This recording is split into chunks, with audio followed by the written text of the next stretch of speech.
Welcome to paragraph 6.5 about internal and external conflicts in India.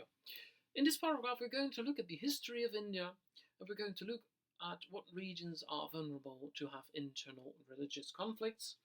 And at last, we are going to look at relations. What relations does India have with foreign countries? First of all, a brief historical view. Pakistan, India, and Bangladesh were part of Great Britain until 1947. It was a colony. But by the time India already was multicultural, that means that it has had 23 official languages and 5 main religions. So that means that it was difficult for the country to be held together. So in 1947, after India and Pakistan, etc., were granted to become independent, India was divided into Pakistan, which is a Muslim country, and into India and Bangladesh, which were together. In 1948, the island on the South Ceylon became independent, and it became a republic in 1972. That's when its name was changed into Sri Lanka. A year earlier, East India became independent as well. It became Bangladesh. And the result was migration. And why? Well, lots of people had to move. For example, people with a Muslim religion wanted to move to the province of Kashmir, which of course was a Muslim province by that time. So many of these people had to move from all across India to the north of the country. But the question is, why did the rest of India not fall apart? Well, they decided to create a federal state. It has 29 autonomous provinces, and most of the inhabitants of India are Hindu. See paragraph 1 if you want to know more about this. And this is a religion which is based on reconciliation, not on polarization or war. So this was important to have no problems or less problems in the country itself. There were only problems in the northwest, in Kashmir. Nowadays, these problems are still there, and in the south, in Sri Lanka. And I'm going to tell you about Sri Lanka a little bit more later on. First of all, we're going to look at a religious map of India. You can see that most of the country is Hindu. But on the north, you can see that in Kashmir, we do have a Muslim a group of inhabitants, 40%. It's a minority. And you have a Sikh group of people, and on the east you do have a Christian part, but it's only 14% of the total population, so that's not a lot. Why did Kashmir not become a part of Pakistan? Well, it has to do something with a war. In 1947, Kashmir could decide whether to be a part of India or Pakistan. And there was a war going on. Kashmir was occupied by Pakistan, but the leader of Kashmir decided to become part of India. And that's a bit strange, but there was a reason for that. The leader of the province was a Hindu, and he said, well, I want to become part of India, although many of the inhabitants of Kashmir, of course, were Muslim. So that was not a very good idea, so to say. And nowadays, of course, a country does not want to lose a part of its soil, its an area, of course, of great importance. Think of what kind of natural resources. They don't want to lose these, so that is, of course, of great importance in this case. And there was something going on in the south as well.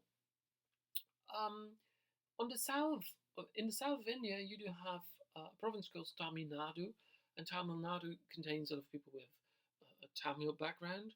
And after Sri Lanka became independent, there's a typo in 1948. Tamil travelled between the south of India and the island, but there was a problem over there. The Sri Lankan Civil War started, and that was later on, only in 1983 when it started. And why did it start? Well, there were some anti-Tamil riots, and they started somewhere in the 1950s. And what happened was that actually the government wanted to remove all the Tamil from Sri Lanka, the Tamil Tigers. And what happened was that the Tamil wanted an independent state in the northeast of the island, and that was all because of the continuous discrimination and violent persecution against Sri Lankan Tamils by the Sinhalese dominated Sri Lanka government. And that wasn't okay. There was some kind of conflict which started back in the colonial era when the country was known as Ceylon. And intentionally, there was a little tension among Sri Lanka's two largest ethnic groups, the Sinhalese and the Tamils. But yeah, at some point in time,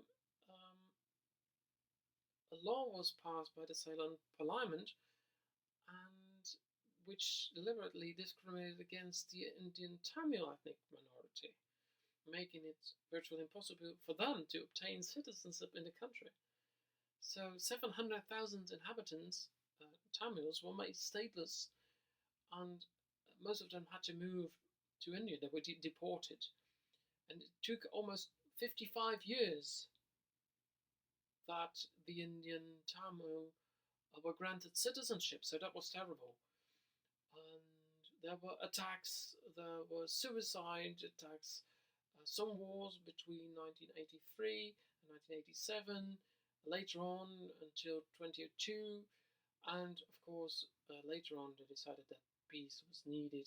So in 2009 the last war was fought, and then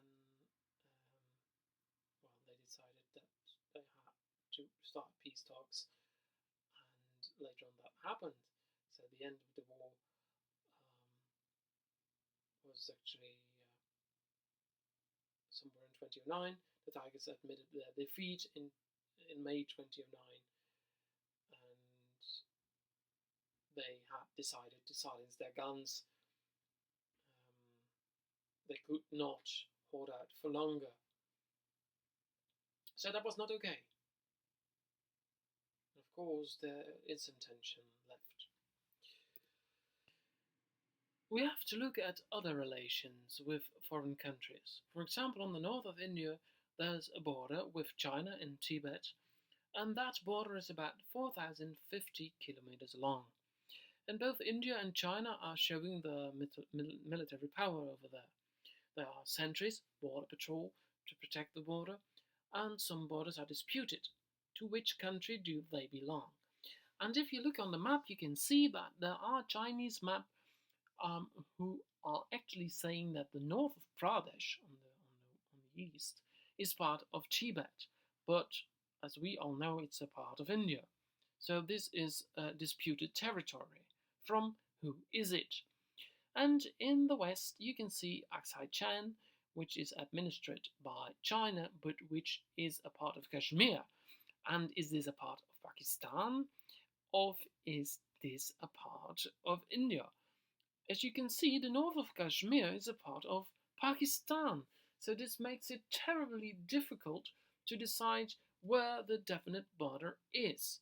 So this makes it difficult to protect. If you look at the pictures, you can see that there are discussions between Chinese and Indian people who are protecting the border. So what border is whose, and to which country does the border belong? In the nearby future, this could cause problems. And this is, of course, not religious, but these are problems because of territory. And as you all know, China does want to expand. They show their power. And that's right, because of course they have to protect their own country. But is that the way to do this? I'm not sure. You have to decide whether a part of your country belongs to it or if it's from your neighbor. So yes, you have to define the border and protect your border. Okay, I hope that you got an idea of this country, of India, and what is happening inside the country and what happened in the past. and I hope that I could give you an idea of the relations which India has with foreign countries like China and Sri Lanka.